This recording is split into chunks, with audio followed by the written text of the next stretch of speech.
Assalamu alaikum. Today we are going to discuss the topic electrostatics, chapter number 13. First of all, I will tell you what is electrostatics.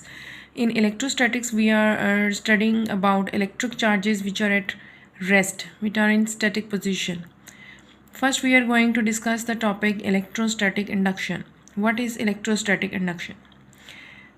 The definition of electrostatic induction is: in the presence of a charged body, an insulated conductor develops positive charges at one end and negative charges at the other end. This process is called electrostatic induction.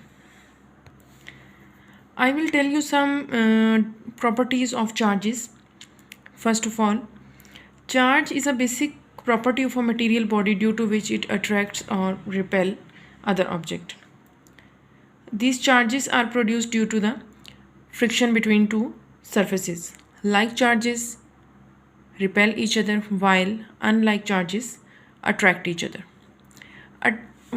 Repulsion is the more sure test than attraction.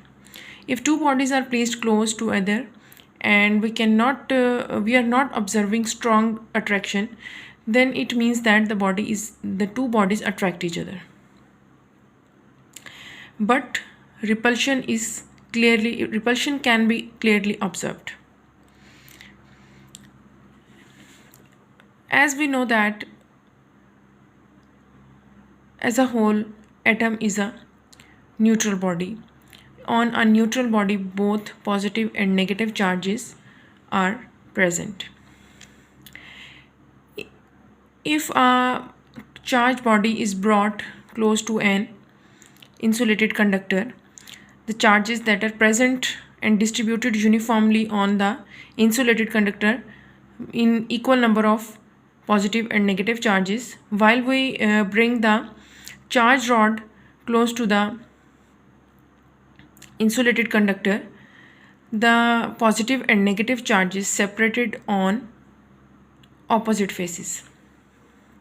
Positive charges at one end while the negative charges at the other end. This phenomena of separation of charges is called electrostatic induction.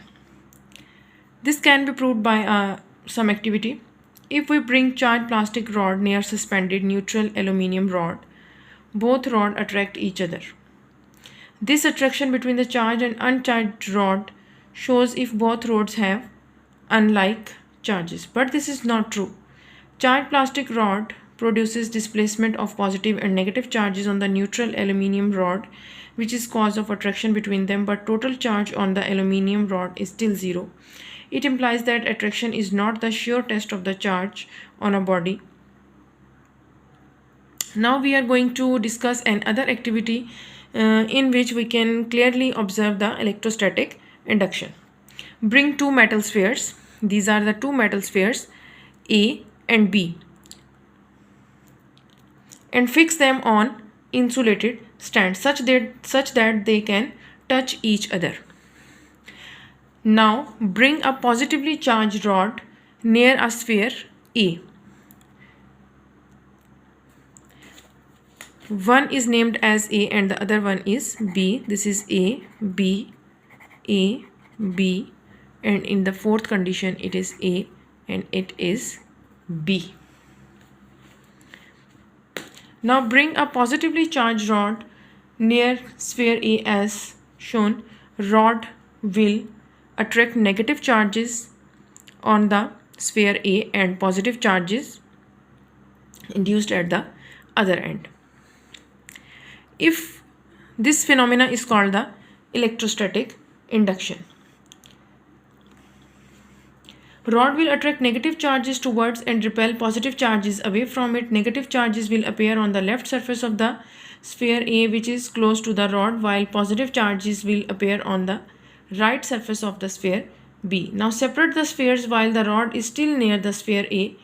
Now if you test the two spheres, you will find that the two spheres will be oppositely charged. After removing the rod, the charges are uniformly distributed over the surfaces of the sphere.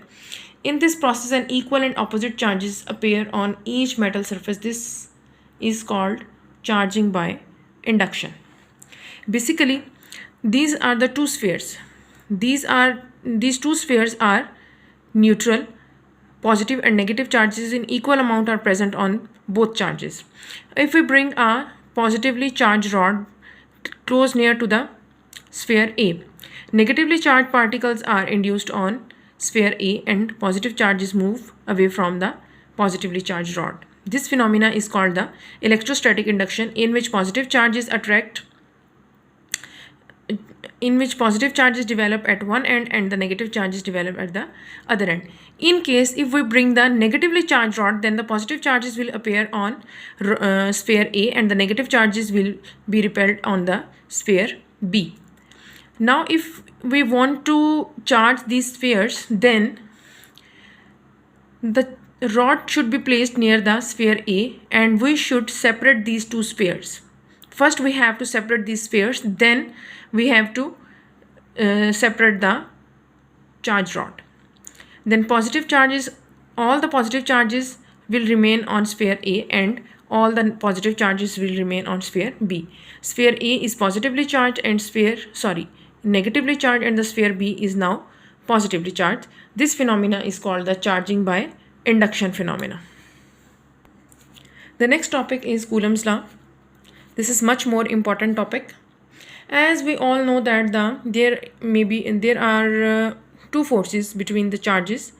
If the charges are same, then there is the force of repulsion. If the charges are opposite, then there is a force of attraction between the charges. A force of attraction or repulsion act between the two charged bodies. If the magnitude of the charges are large, then the force of attraction or repulsion is strong. If the distance between these two charges is smaller, then the force of attraction is stronger or repulsion is stronger. If the distance between the charges is larger, then their attraction or repulsion is very less. We can say that force of attraction or repulsion is directly proportional to the product of magnitude of charges, and it is inversely proportional to the square of the distance between their centers. By combining these two terms, we get F proportional to Q1 into Q2. Q1 and Q2 are the charges. These are the small charges, that is why we are representing with Q, and 1 and 2 is used for differentiation. R is the distance between the two charges and F is the force of attraction or the repulsion between the two charges. If we are going to replace this proportional sign, we will use a proportionality constant. F is equal to K Q1 Q2 divided by R square. The medium between the two charges may be different, can be different. If the medium between the two charges is air, then in System International the value of K will be 9 into 10 raised to the power 9 Newton meter square per Coulomb square.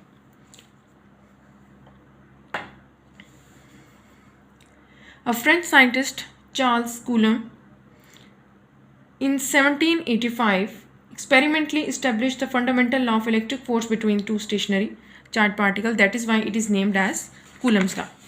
The statement of Coulomb's law is the force of attraction or repulsion between two point charges is directly proportional to the product of the magnitude of charges and inversely proportional to the square of the distance between them. In mathematically, we can write it as F is equal to K Q1 Q2 divided by R square is known as Coulomb's law. It is a mathematical form of Coulomb's law, where F is the force between the two charges and is called Coulomb force. Q1 and Q2 are the magnitude of charges and R is the distance between the two charges. K is the proportionality, constant of proportionality, or you can say that proportionality constant. The value of K depend upon the medium between the two charges. If the medium between the two charges is air, then the value of K in System International will be 9 into 10 raised to the power 9 Newton meter square per Coulomb square. Coulomb's law, there is a validation for Coulomb's law. Coulomb's law is true only for the point charges, very small charges, whose sizes are very small as compared to the distance between them, and they should be stationary.